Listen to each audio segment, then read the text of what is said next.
All right, welcome everyone. We're Semblance of Sanity. I'm Caleb. I'm Jacob. And we're here for our next podcast. Yes, number three. This one's going to be dealing with plot twists and twists in general. But guys, first off, we're going to talk about announcements. So Jacob got our regular schedule, right? But there's been some changes recently, and we wanted to go over them really quick to kind of let you guys be in the know as to what's actually going on, because there was some confusion around the Hunter x Hunter episodes in particular. So I'm going to call foul on myself for this part in particular. I made a mistake in basically jumping the gun and getting excited to let you guys know that Hunter x Hunter was available that Thursday, the previous Thursday, when we still had a Konosuba OVA to go through. But because of that, it was available for patrons in early access, but it wasn't available for public on YouTube. So guys, my bad. Sorry about that. Hunter x Hunter is a 2 times a week show that we're doing now, and it is Tuesdays and Thursdays. Right. So you will be getting the very next episode this Tuesday. So tomorrow. Yes. Pretty cool. And then we have that Psychopaths episode on Wednesday. Followed by another Hunter x Hunter episode, of course, on Thursday. And, of course, the episode you all have been waiting for, My Hero Academia, Season 2, Episode 10. And holy crap, it was good. My god, it was so good. I've probably rewatched it like 3 or 4 times. It was fantastic. We had a tougher time almost editing that episode than the Game of Thrones Season 7 finale. It's like crazy. Yeah. Okay, but the one after that, we got Ruby Chibi. That's of course. Right. And we also have a One Punch Man on Sundays. And since Game of Thrones won't be happening, next Monday, we are going to have a special live stream on September 10th. Right, so not this Sunday, but the next Sunday. Right, so 2 Sundays from now, we will be having a Game of Thrones recap Season 7 live stream, and it will go for a considerable amount of time. And we're going to be starting at 6 p.m. Pacific Standard Time. So that's basically when you would be watching Game of Thrones live if you're here in the U.S. If you're outside the U.S., the time zones might be a little bit wonky. But you can still catch the recorded bit afterwards the next day. But yeah. Yep. Now, we also have a bit of a shout out that we need to do for all you peeps on Patreon. Oh my gosh, yeah. We recently broke 400 patrons. Guys, it's crazy. You guys are kind of blowing us away. So thank you so much for your support. It kind of surprises us every day to see these people kind of come in submitting their pledges and having, basically not just the opportunity to connect with these people, but the opportunity to kind of hear more directly from them, like what they would like to see us do. But not only that, just kind of getting feedback and stuff like that. That interaction is precious, and we really value it a lot. So thank you so much, guys. But we have a shout out for someone in particular. Yes. Urki Pena. Urki Pena. Thank you so much. Urki Pena is one of our VIP tier reward members, and we just want to thank you so much for your support. It means a lot to us, dude. It really does. You're awesome. All right, now, so this is where we get into talking about plot twists in stories in general. So we always do some kind of aspect of story on our podcast. Exactly. But this one in particular, we have to forewarn you guys. There could be potential spoilers for things like the Game of Thrones finale that just dropped yesterday. So just be prepared for that. Exactly, because that definitely pulled some plot twists. And we want to talk about those. Yes. We will be saving more really specific plot twists related to characters to later on in the podcast. At the end of the video. Exactly. Now, so let's talk about the Baelish one first. So Baelish one is an example, I would say, of a plot twist that ended well but started poorly. Right. The plot twist kind of mechanic is used as a way to trick your audience into believing one thing when really another thing is happening. Right. Now, a plot twist can't be something to where the audience is fully in on the twist. Like, say for example, the characters are doing a twist on each other, like one's trying to deceive the other, but the audience is in on it. it really doesn't make it, I would characterize that as a plot twist. Right, because you know about it. And one of the problems that a lot of times people will stumble into when they're writing a plot twist is, for a really good plot twist, you don't want to see it coming. Everything has to make sense that's happening and feel right leading up to the plot twist. And then after the plot twist, the idea is that it's supposed to just floor them and they'll be like, what just happened? But at the same time, oh my gosh, that makes total sense.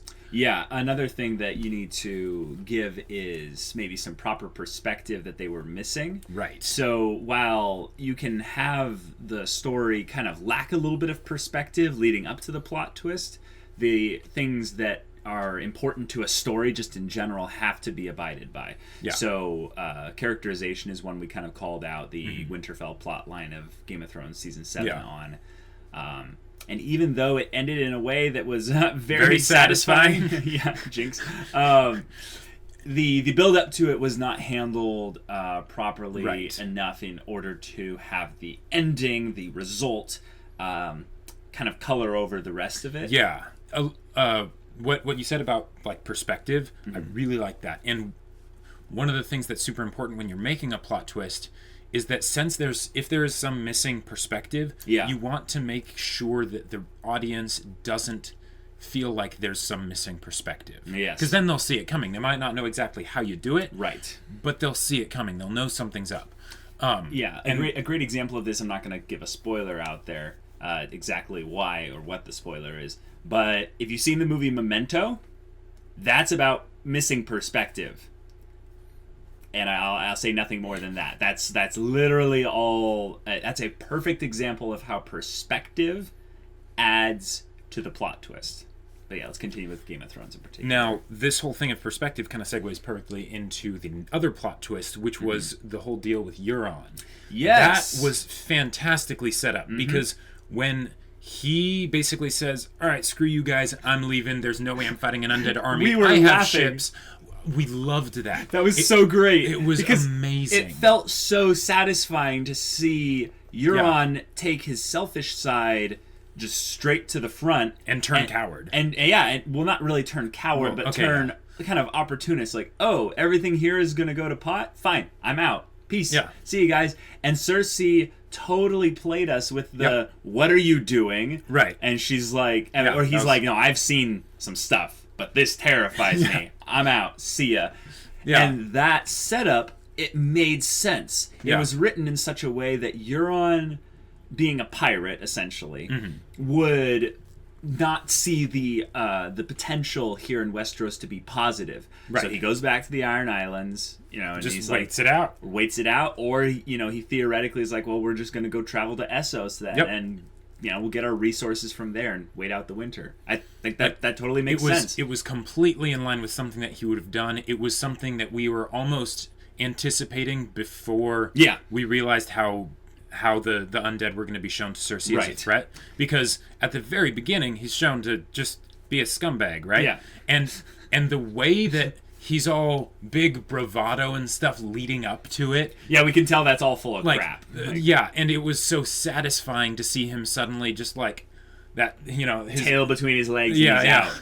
But the twist was that he was not actually like doing this fully within it was a twist. It was a twist, basically. And really, if you think about it, Cersei and Euron wouldn't even have been able to plan that ahead of time. That would have been something that was improv in the moment because they didn't know that they were going to be showing them an undead zombie.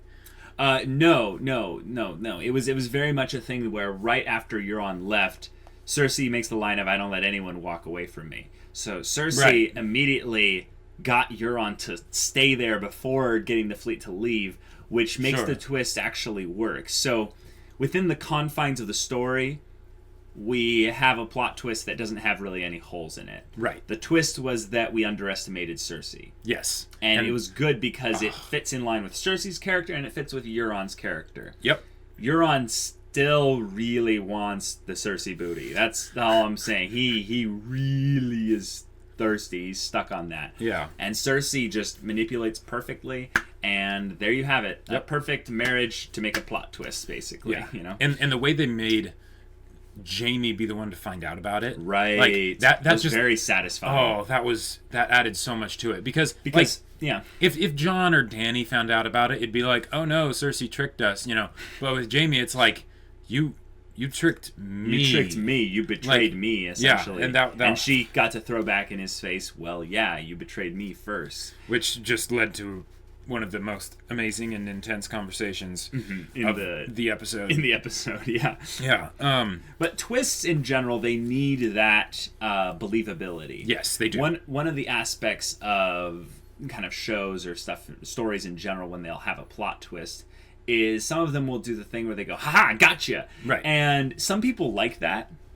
But to an extent, if you have too much shown behind the scenes. Yes. Too much shown... it's not shown. That's the point of it. If you tell the plot twist instead of showing the plot twist, it's not handled as well. It ruins a bit of the effect. I know, and it's hard to foreshadow like just barely enough to where you're not actually giving away the plot twist. Right. But there's some video games out there that do plot twists better than some like shows, written works, and all that. I can list off a couple, like BioShock, Knights of the Old Republic. Yep. I'd say like there's a couple things out there where the plot twist is able to be shown in such a way that you're not fully aware you're being shown the plot twist. It's when you go back and you look at it again, you say, oh, I have all this extra context now. The story makes sense.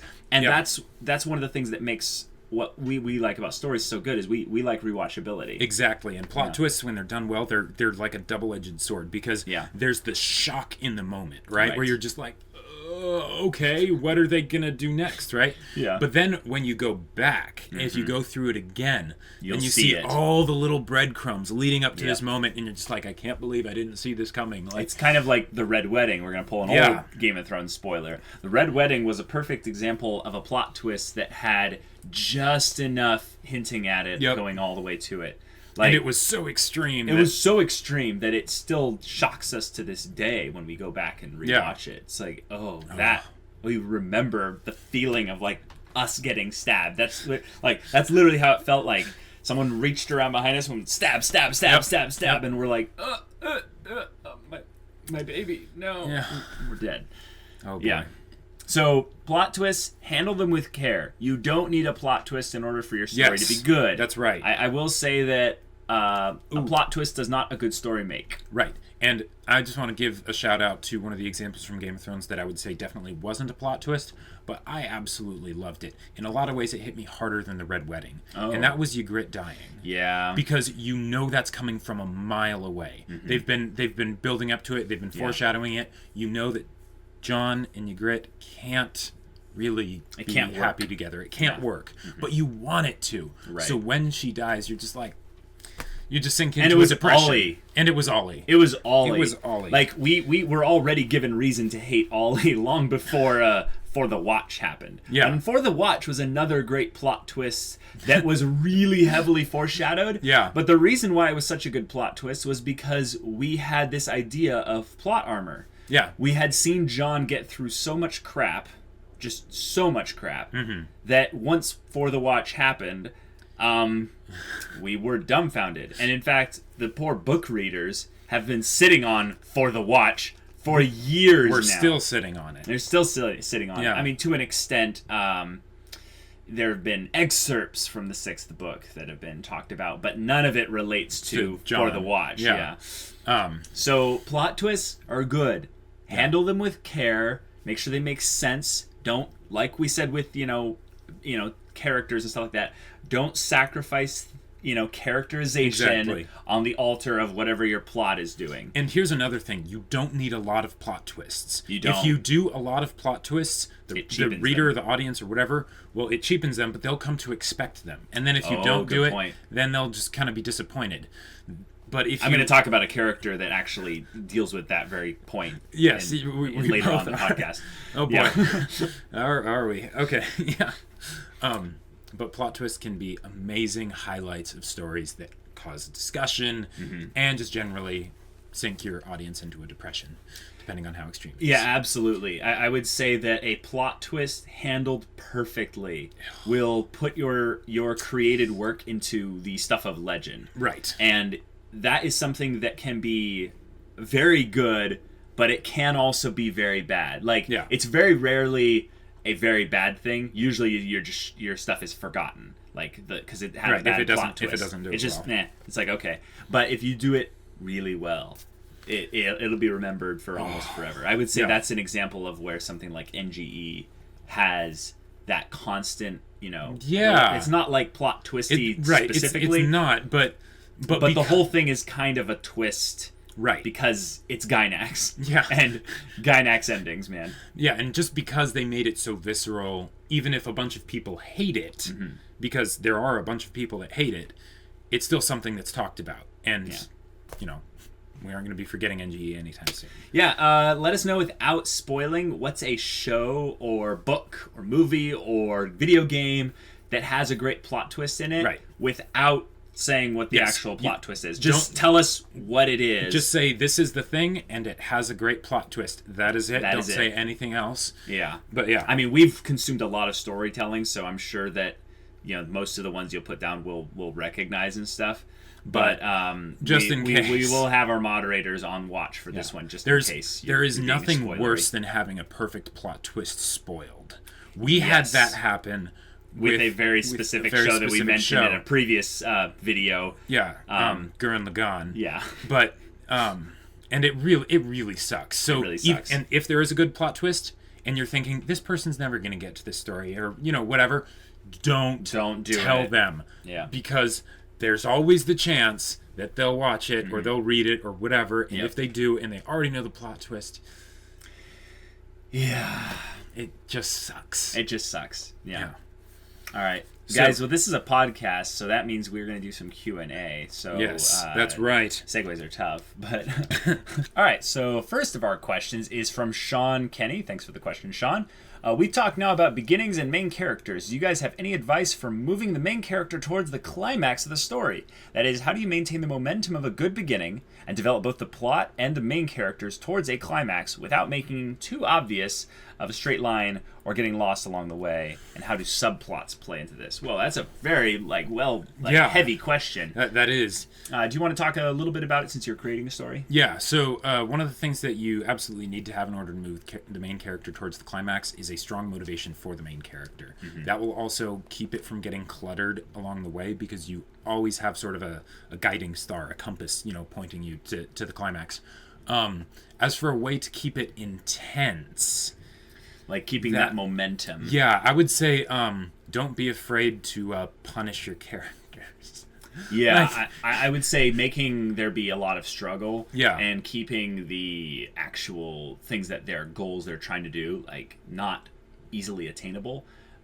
It makes things a lot more rewarding once they get to those goals. Exactly. And even if it's not like the end goal, just like a little goal along the way. Exactly. Yeah. So great examples of that are from like My Hero Academia. Yes, where absolutely. They keep the goals just a little bit out of his reach. Yep. But then they reward us with that awesome moments where the goals are reached in ways that we didn't necessarily expect. Right. I would say one of the things that would be good to make it not as obvious of a straight line or getting lost along the way is with the lost along the way part. You don't want the characters basically diving into all these subplots and just going forever there. But one of the things I've found is a way to keep the straight line a little bit less obvious and not getting lost is you have a core cast of characters, and you basically use the main character as being kind of an anchor, a proactive anchor, hopefully.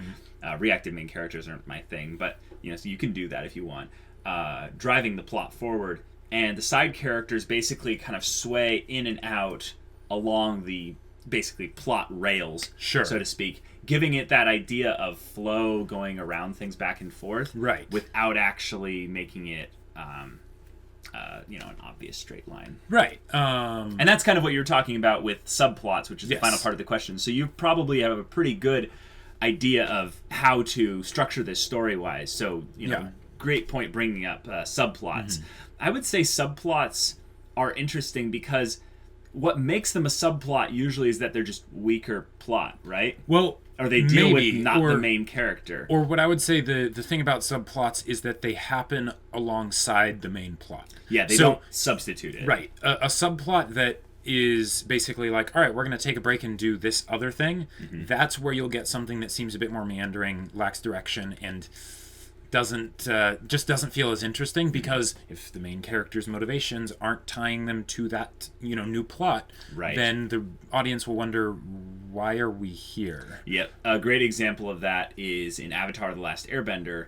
We get an episode called The Great Divide. Right. And The Great Divide is probably considered by many the weakest episode of Avatar. Right. And one of the things that I think is a glaring missing part of that episode is Zuko. Right. And Zuko is an opportunity for there to be a parallel subplot that drives the main characters towards places that are also mysteriously hidden subplots without it making it seem like it. So I think that whole episode could have been fixed if Zuko chased them into the Great Divide. Exactly.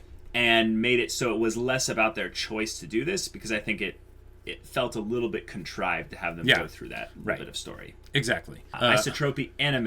All right, we've got a few of these. All right, so what is your favorite My Hero Academia character design? Okay, well, mine is Tokoyami, hands down. That one's really good. I'd probably have to say Todoroki. Todoroki's? Yeah, it's okay, no. Scratch that. Invisible Girl. Invisible Girl. Like, yeah, I know it's so simple. That's so lame. There is no design. No, but it's just gloves and boots. That's so funny, though. But, oh my gosh. But I mean, like, let's face it. Since we don't have anything else to go on for Invisible Girl, all we have is the fact that she's invisible. Okay. What is your favorite One Punch Man character design? Well, I know yours is Metal Knight. No, Moomin Rider. Oh, Moomin Rider. Wow. Moomin Rider. The idea that they have a superhero. I think they're talking about the actual look, not the character themselves. I know, but the fact that they basically, like, okay, when they introduce all these heroes, and they've got these heroes with these, wacky designs. Some of them are stupid, some of them are amazing, some of them are just normal. Moomin Riders was so normal that I was like, oh my gosh, I have to learn more about this character. The minute Moomin Rider came on screen, Jacob was like, yeah, this guy, I love it. Like, I want more of this. Give me a show around this guy. Wearing pads and a helmet and riding a bicycle. Like, yep. It was so good. I think you kind of stole the spotlight there by saying Moomin Rider, because I was going to say Genos, but like, I really love Genos' design because it's making fun of Ichigo? Well, no, it's making fun of just shonen protagonists and kind of the main character whose own body was changed in such a way by their tragic backstory in order for them to solve the goal, which they will never solve because it's an infinite shonen. Mm-hmm. So I appreciate Genos as being kind of obvious in that regard, but then his subtle parts, which are his parts, the fact that he's a cyborg and the fact that he gets destroyed many times, giving us the opportunity to kind of see what his inner workings are, which I think is kind of cool. And I think his design is actually quite awesome when you get into those Sakuga fight moments. It's really awesome. All right, would you rather live in the world of One Punch Man as a normal human or in the world of Attack on Titan as a normal human? Is this really like much of a contest? Yeah, I wait. Say yours. 3, 2, 1. All right, ready? 3, 2, 1. Not Attack on Titan. Okay. As a normal human, like I'm guessing that's meaning like you're not some scouting regiment person or whatever. You're just a normal human. I have a little bit more hope for the Attack on Titan universe than the One Punch Man universe, because the One Punch Man universe isn't as serious.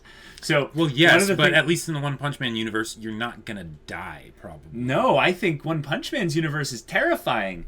It's just like, City A was just wiped out in 2 seconds. Okay, yes, fair enough. Come on, Jacob. All right, yeah, Attack on. Good point. Good point. And I'm not basing this on prior information that you don't know about. Sure, yeah, that is a good point. All right, so the next question Wait, hold on, though. Okay. Hold on. In the One Punch Man universe, it's the same universe as the Mob Psycho universe. Not Yes, it is. Yes, it is. Necessarily. And that means I would be able to meet Reagan. I'm Maybe. sorry. We I'm don't sorry. know. I don't know if it's still choose the One Punch Man I don't universe. I don't know if it's the same timeline. So I'm pretty sure it is. okay. Would you rather have the ability to teleport items in a 1 mile radius or be able to fly? Fly. Yeah. Sorry. I know it's not as fun. I mean, not as useful, but it's just too fun. Yeah. Yeah. Which one of you is the better dancer? Well, I think we've both taken some dance stuff. Right. But I think it might be you because yours was more recent. Yeah, I actually took technical dance lessons, but I don't have a very good ear for music.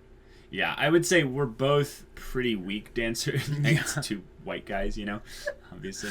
How many times have you watched Avatar: The Last Airbender? Too many to count. Yeah. I can't remember. I know it's more than 12. Yeah.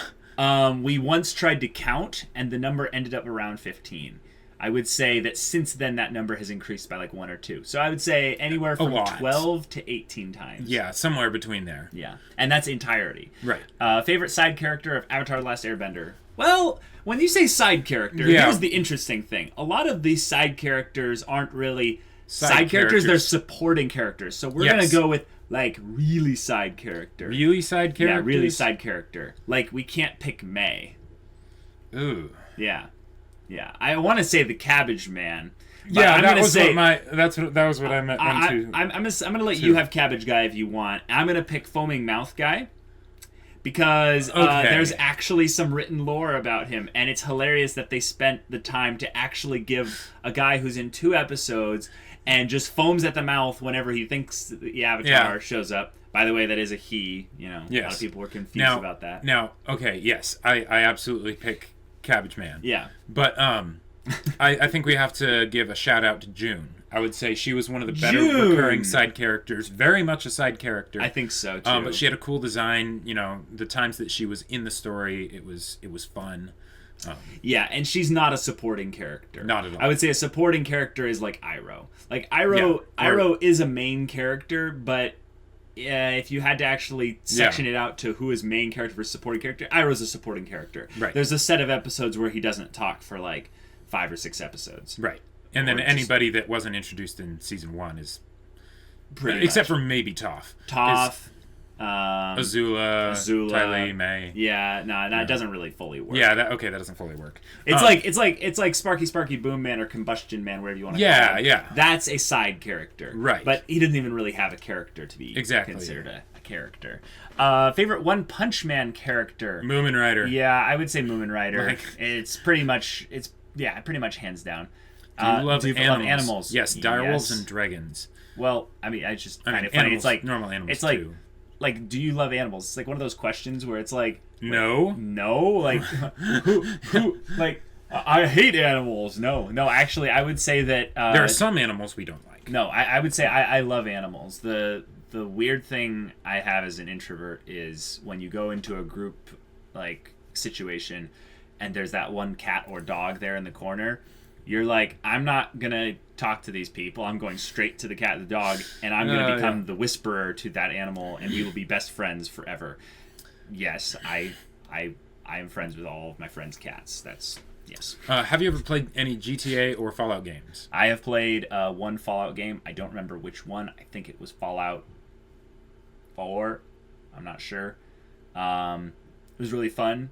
I don't usually like playing open world RPGs, but Fallout was just a good game. I haven't played any of them. He doesn't play as many video games. Yeah. What was the best moment in your life that you can remember? Ooh, I've got one. You got one? When I finished the first draft for the book I'm currently working on, I hadn't really done anything. Like, I had been constantly dropping projects, like starting them and then 5 chapters in, getting a new, better, more shiny idea, and going off to that. That's awesome. And I finally did a first draft of the story, but it was complete crap. And then I did the first draft for the story I'm working on now, and I was like, okay, there's an actual story here that I can work on and take somewhere. And that was very encouraging because it's like, okay, yes, I can do this writer thing. I think I'll go for something like when I was 19, I think I overcame some sort of a depression, got a lot more confidence. And that kind of transition was a really powerful moment in my life, but I don't know if that's the best moment. That's just something I can remember that was really impactful. Yeah. Will you ever watch an anime like Naruto, One Piece, Fairy Tail in your free time and not for YouTube? Probably not. Yeah. Who do you think is better at rock, paper, scissors? We're both really good at playing against other people at rock, paper, scissors. Against each other, we kind of cancel each other out. Yeah. We kind of do the thing where, well, your plan was going to be this plan, and I'll counter your plan with my plan of your plan. But then I'll beat that plan by just doing what I was originally going to do. All according to Keikaku. Yeah. Yes, I would say we are relatively good at rock, paper, scissors in that we can detect patterns and predict what people are going to do via some kind of intuitive, psychic, whatever. Probably relegated to the fact that we have really cool quirks in that regard. What quirk do you think the silent guy from Class A has? Oh, Class A, yeah. Yeah. That's the rock-looking guy. Yes, the one that knows Tokiyami's Dark Shadow's weakness. Well, the one thing we've seen him doing that actually was kind of different was we saw him, when everyone was training, we saw him sitting in a field full of animals. So I think it has something to do with animals. Okay, sure. I can see that. No idea what it could be, though. It shouldn't be that extreme because he hasn't done anything that's like gotten our attention yet. Right. So I could totally see it being something where if it's something with animals, that makes sense that he hasn't been able to do anything extraordinary because there aren't any animals around. around. And that would also explain why he's kind of a quiet guy, because if he talks to animals, maybe he just doesn't really talk to people much. Yeah. I mean, that makes sense. But okay, Isotropy Anime, thank you so much for those questions. Yeah, those are awesome. Happy Pants 101. Okay. Comparing Attack on Titan to Game of Thrones, similarities in theme, storytelling, and characterization. What have we found? Well, here's the thing. I think it gets oversimplified to just compare Attack on Titan to Game of Thrones because initially when the show Attack on Titan was first coming out, people were like, how do I recommend this to people? And they chose something popular like Game of Thrones. Yeah. And they're like, well, Game of Thrones has a lot of people getting killed off that are main characters. Sure. So we're going to equate that for Attack on Titan because Attack on Titan has somewhat of a we let main characters die kind of thing. At least it certainly made us think that. They made us think that. So I would say what actually is more of a theme in Attack on Titan is people in the universes get very concerned with things that don't matter. And there's this very specific group of people that go out beyond the wall to deal with the real threat.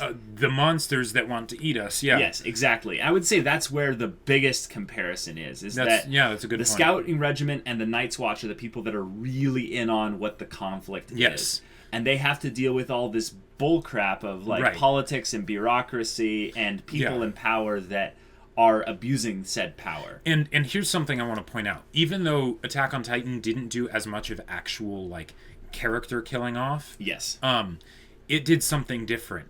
It set an atmosphere. It set a very chilling, intense, dark atmosphere. And they almost didn't need to kill characters off as much in the earlier episodes because they did such a good job of showing us that. And I would say that kind of feeling that it evokes is the biggest similarity that it has to something like Game of Thrones. I would say too. There's some definite themes that overlap, especially in that regard. Characterization, though, I would say there's almost no comparison. Yeah, not really. One of the things that Attack on Titan is a little weak on, unfortunately, are some of its characters. Right. I would say it has probably about 3 good characters. Yes, it had a very promising start, but especially during the female Titan arc, it kind of just didn't take any of them anywhere. Right. And which is okay. But we've seen things like My Hero Academia and such, where even in the moments where they're doing something that is not that related to the main plot or whatever, right? They're kind of taking a bit of a detour. They still tie it back to the characters in some amazing ways, and Attack on Titan didn't really do that. Yeah, in a way, Attack on Titan and Game of Thrones have the similarity of the world being massive with full of potential, and there's all this world building connected to it. And Game of Thrones is not simple. Attack on Titan basically takes the idea of a simple premise. There's big man-eating zombies trying to kill us all, and they build a whole world around that. Right. And that's something impressive, whereas Game of Thrones takes these characters in these very vastly different circumstances and builds mini worlds around all of them, with the potential being that they could converge, which is what's happening now as the show ends. Yes. And I would say Game of Thrones is moving towards convergence, whereas Attack on Titan takes the whole aspect of understanding what the world is and moving out. So we're constantly casting our eyes out, which is interesting because it makes it feel kind of, I don't know, shonen-y, but it's also got that aspect of kind of exploration, like adventure. And I would say it's terrifying. Attack on Titan focuses on the mysteries of the world they're in, whereas Game of Thrones focuses more on the intrigue and all the machinations that people do to try and gain power. Yeah. Whereas in Attack on Titan, people are trying to gain understanding. Yeah. So he follows up with, is there an approach you prefer or feel is stronger or more compelling from a storytelling perspective? Yeah, I mean, Attack on Titan definitely doesn't execute as well as Game of Thrones. Yeah, and it's not that we put them up next to each other and there's this vast difference. They're just fundamentally different stories. Right. I would prefer Game of Thrones because it's more character based. Yes, right. And here's the other thing. Game of Thrones has been out way longer and has way more content to work from. Yeah. Like, if you totaled all of Attack on Titan up to this point, it would be barely more than a season of Game of Thrones. It'd be like 12 hours. Yeah, right? it would be a small amount because the episodes of Attack on Titan are only 20 minutes long, but also Game of Thrones doesn't move the plot actually as far as Attack on Titan does in the amount of time it goes. If you think about actually what happens in season 1 of Game of Thrones, it centers around a core family of characters kind of moving into the Game of Thrones world and then the consequences that come from that. So it keeps it very tight-knit, and Game of Thrones as a story doesn't really explode out until later seasons, I would say. Yeah. Maybe season 2 or maybe even later to season 4, which is good, I would say, because the season 1 of Game of Thrones was like almost perfect television. Like it was really good. But Attack on Titan season 1 had all that hype and excitement built around it, which carried a lot of it through. But there were definitely higher moments in Attack on Titan season that kind of brought up the lower moments. Yes, and if you think about what the sort of the starting point that they all had, Game of Thrones said, like you were saying, we have this core family, and then we're gonna see what happens with them, right? With Attack on Titan, it's all right. We have this mystery, this crazy, these monsters we know nothing about, and all that stuff. Have a very visceral and gripping start. Yeah, and then basically count on that to carry it moving forward. Yeah, they did center around the core 3 characters. Yes, which is good. But it wasn't all about going in depth into those characters beyond their, I would say, beyond their kind of their shtick, because they each fill one role within the plot.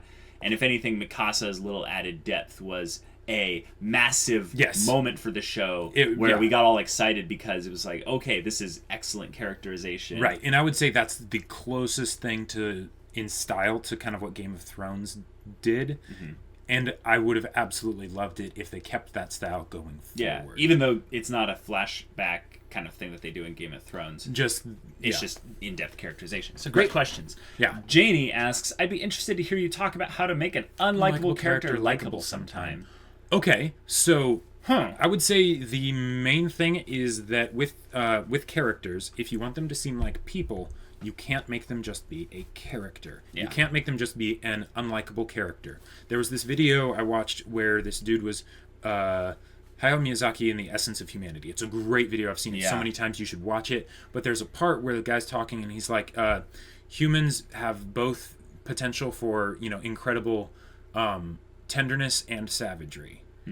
And that basically you want to have that be shown. You don't want a megalomaniacal kittens, type of person. That will not make an unlikable character likable, right? If you do something like that, they need to have some crazy charisma or something like that pulls you along. But there needs to be some sort of redeemable quality, even if it's not necessarily redeemable from a moral sense. Right. It needs to be something that you enjoy, something that you would like about them. Yeah, I can't say anything more about that. It's a great answer, Jacob. Thank you. Mikey asks, I commented this in the last podcast, so just in case, how would you two rank all the shows you're watching on the channel?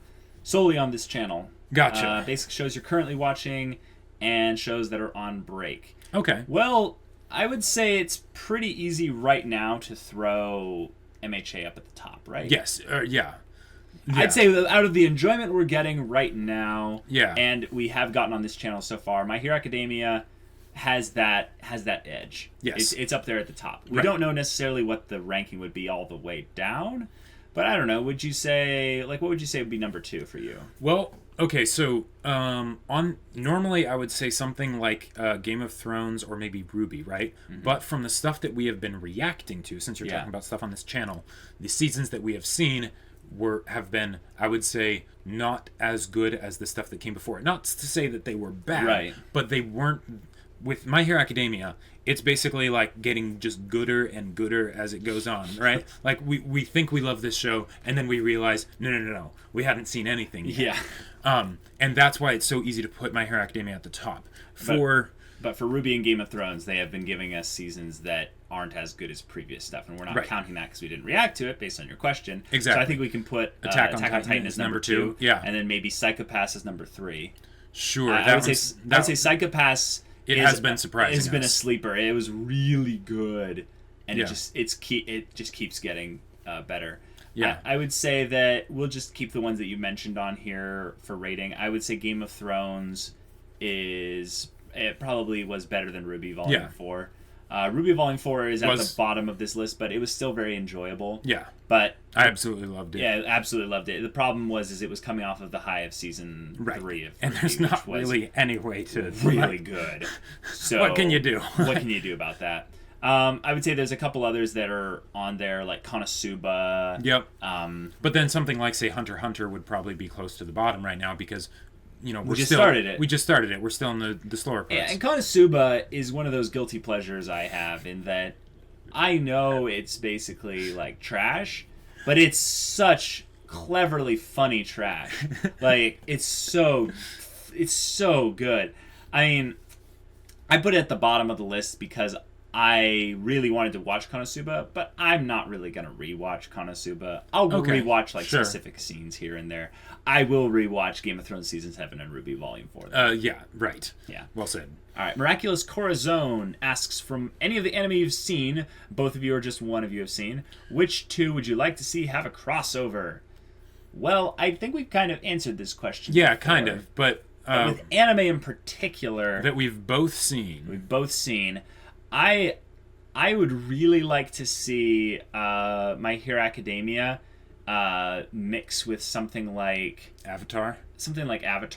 Yeah. Okay. Where I think it would be cool to see not necessarily the timelines converge in such a way that makes sense, like where it has to be modern times for Avatar and stuff like that, but having just characters from Avatar, for instance, come to the My Hero Academia world, I think would actually be really cool. I wouldn't want to see My Hero Academia characters coming into the Avatar world. Okay, yeah.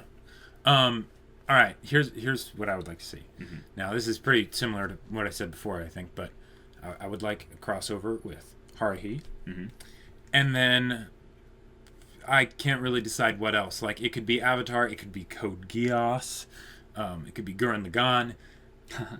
Like they're basically just Haruhi with anything. Just Haruhi. She pulls a show into reality. Yeah, leave a comment with what you think would be the best crossover with Haruhi, so Jacob can help be specific here. Yeah. All right. So Daw has a question. A question for the next episode. What elements together would make the subjectively best story ever for you? I say subjectively because answers do and such should vary from person to person. Well yeah, said. Absolutely. There's no such thing as the objectively best story. Right. That's unless you're talking about Airbender.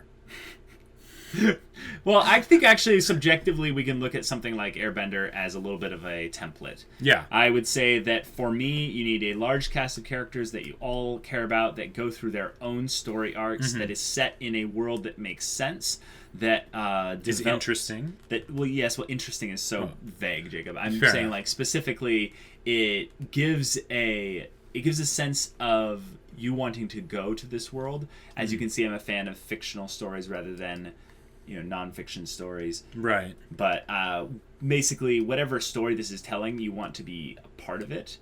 And then primarily giving a satisfying conclusion to the arcs of all these characters. Yes.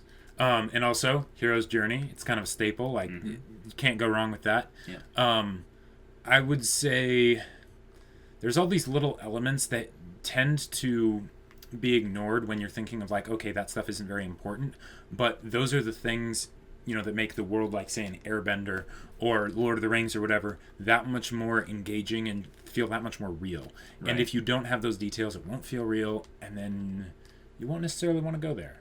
Like, you might, but not as strongly. Right.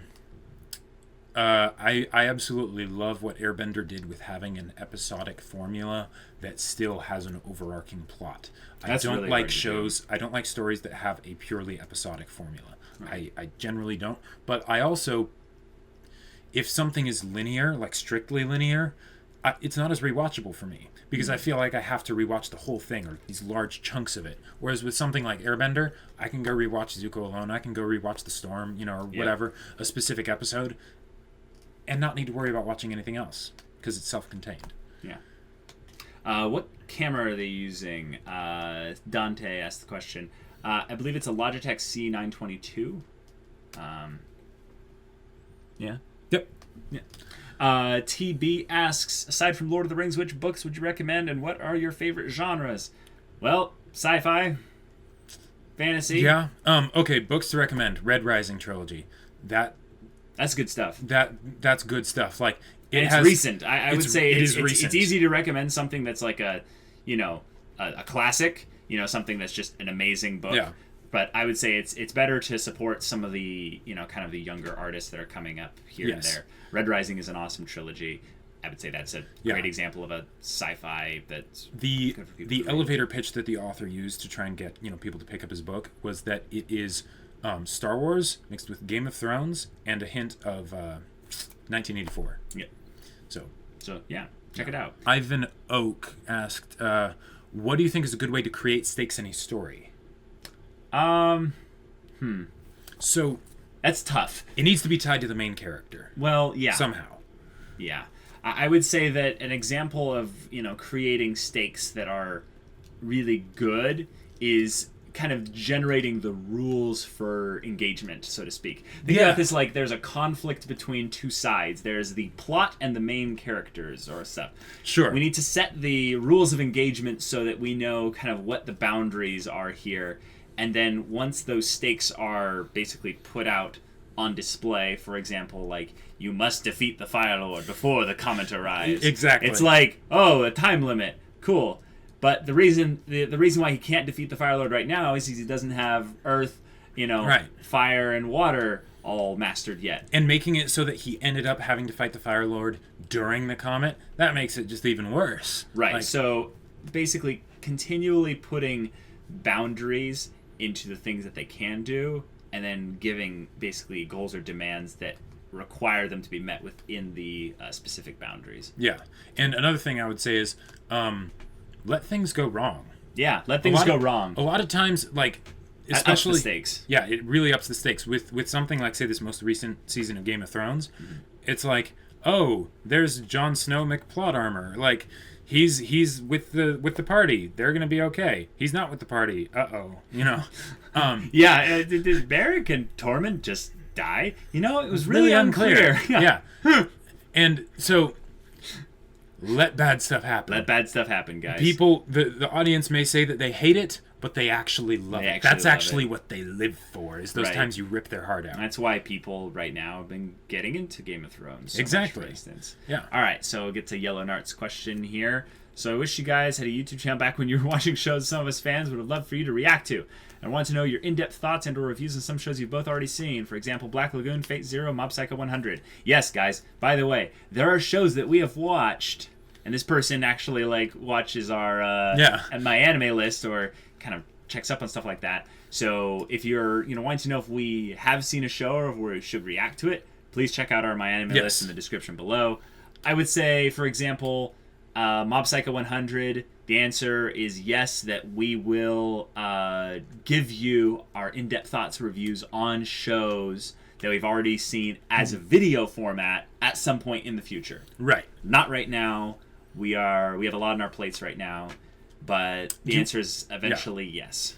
Do you want to like go over like a favorite thing from? Yeah, I would say Mob Psycho 100. I wanted to just call out really quickly because that show did something with the kind of main two characters.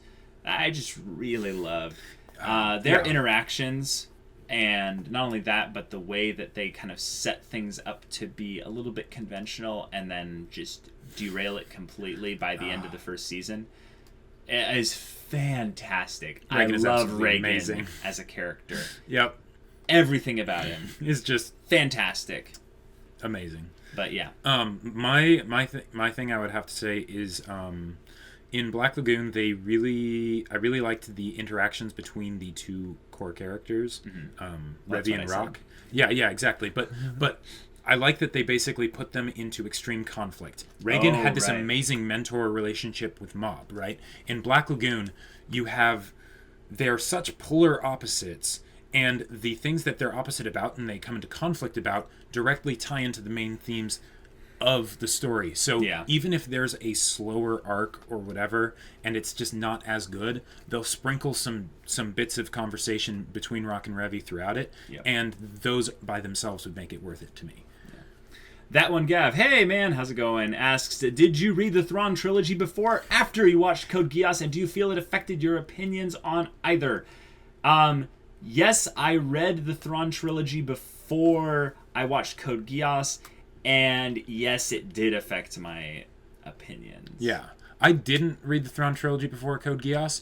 I was kind of slow in getting around to Thrawn, but I mean, like, we were very familiar with the idea of Thrawn as a character, as the Magnificent Bastard. And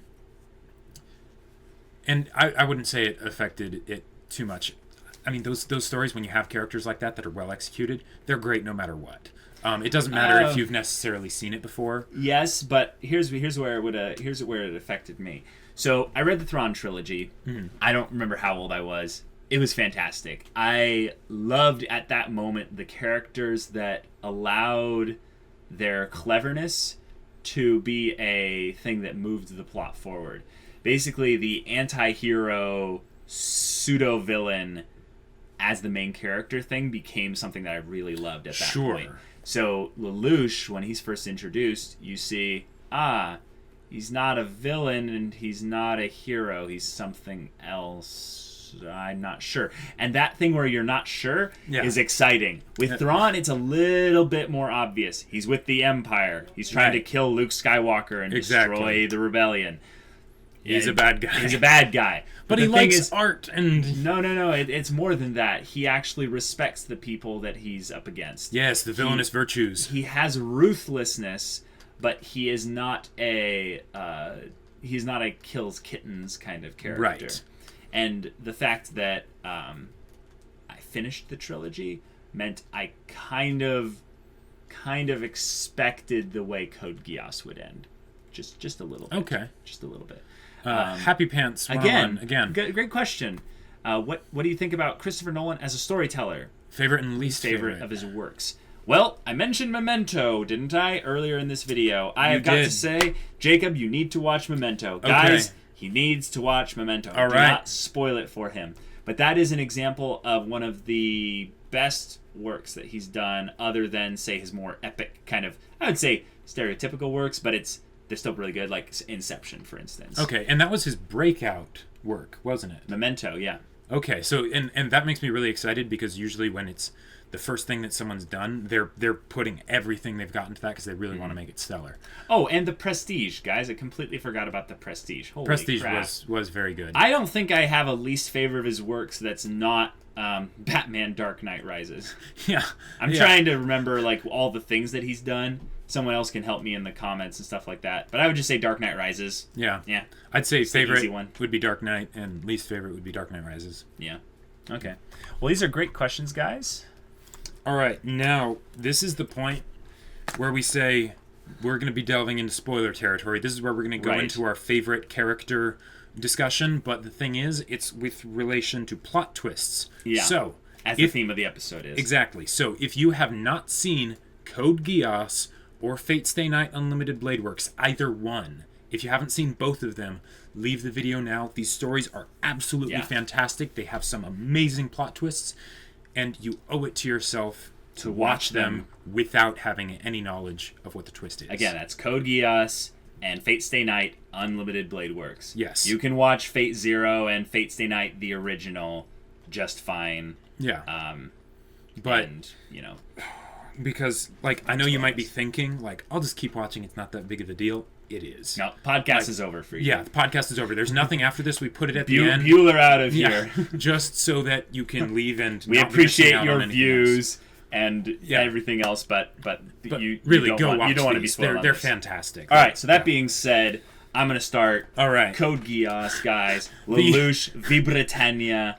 The twist of all. One of the greatest twist main characters, I would say, there is out there. Yeah. I would say the one he's about to talk about, you already know about as well if you're still here, and that one's really good as well. But the thing about Lelouch is he is a proactive main character. He drives the plot, which is generally a villain thing, which makes him a very, compelling character. But a lot of the things that Lelouch does is he creates the plot twists. Right. He is the instigator of these plot twists. And whether he means to or not. Whether he means to or not. And a lot of the things that he does have unintended consequences that turn out to be plot twists. Yep. I know we don't necessarily all like her character, but Nina is a perfect example of an unintended plot twist. All these things that he creates end up building this crazy psychotic scientist that ends up nearly killing everyone he cares about. Right. Just because of some things he orchestrated with the Black Knights. Yep. There's some other stuff with Suzaku that's like Yuffie. Really impressive. Yeah, Yuffie... That surpasses the Red Wedding in my mind. Yuffie is really probably the main one I'm thinking of. I mean, we have the whole ending of Code Geass, which I almost want to kind of avoid just in case people were, dumb and stayed and stuff. Yeah. The ending of Code Geass is fantastic, and it is a twist, but it's more than a twist. It's kind of it's a twist that ends the story. A twist that ends the story, and it doesn't really give anything beyond that. Yeah. Since we are getting a Code Geass Season 3. I don't know why they're doing that. I'm still hoping they'll say April Fools. But we have to talk about the Yuffie thing. Yeah. So, guys, that was an example of a plot twist that was so perfectly handled, so utterly shocking, and so plot-shaping that they reference it all throughout the rest of the show. Lelouch's moment where he realizes, I've been beaten. You're right. I'm going to side with you. Let's do this. Let's rebuild the world together. Is that moment where you have this, this is going to be so awesome. Like, they're going to get to team up, brother and half-sister kind of thing or what have you. And then it's not like I would just say, kill all the Japanese, and then suddenly, oh my God. That happening was more shocking in the core of my being than I would say some parts of the Red Wedding were. I agree. Because the Red Wedding, once you hear the Reigns of Castamere and Kat starts looking at Roose Bolton, there's that moment like, oh, what's happening? It kind of has this build to it that's gradual, and then it happens all of a sudden. And then everything after that, you're still in shock. But it's not a sudden moment. It's a series of moments that's just really horrible. Whereas this, it's an about-face 180-degree... Yep. And the worst part about it is in that moment, you will be wishing that Lelouch had just killed her right before she left the room. Yeah. But he didn't have the guts. He just couldn't do it. And then he ends up using it. Like, yeah.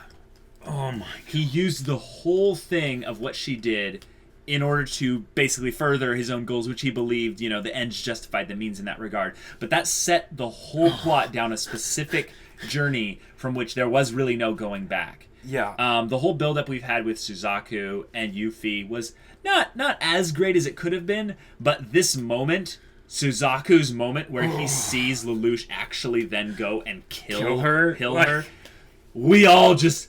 dub or sub, whatever. I mean... The acting in that was just, it's too much. So that's basically the thing with Lelouch, is that he is the creator of the plot twists generally. And some of them are so ridiculous, you're like, Come okay, on, dude. bro. Come on, that's stretching some mental muscles. Yeah, here. exactly. I'm not. The plausible deniability is like, not sure about that. But you can't deny that as a character that has almost a Sherlockian brain of just, order of magnitude, and the fact that he's constantly, pulling these twists, out of thin air, sometimes. It is really good, and even though that there's a lot of them there, and you're trying to guess, what's Lucia gonna plan next? A lot of them you do not see coming. Yes. And once Yuffie happened, you had already been subjected to like 8 plot twists but you still didn't see this one coming.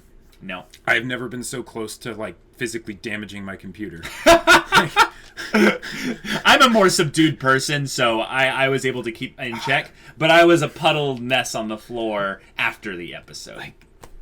That is how you do a good plot twist. That's how you do a good plot twist, guys. And that was a shock plot twist. Note. That wasn't one where they built up to it a bunch where you can see this coming. There was a little bit so that that's what the ending is. That's what the ending is. Yeah. But there was just enough so that you weren't like, okay, that's stupid. Why did that happen? You were just like, okay. Code Geass done. Awesome. All right. Unlimited Blade Works. Archer. Or should I say Shiro Emiya? Okay. Guys, I want to preface this. I showed him Unlimited Blade Works. I'd watched it first as one of those rare things where I was like, Jacob, you need to watch this. You need to watch this. And he's like, nah, Fate Zero is the only good one. I'm like, no. And I did not tell him about the plot twist, and he did not see it coming. I did not see it coming. Here's one of the things I love about this. It's something that is established in a way where it's not actually said that someone could come from the future, I don't think. But it's just like, well, of course, if they're from outside of time, then it would make sense that they could come from the future, or they could be brought back into the time where they actually lived. Right. It's like, oh, of course, right.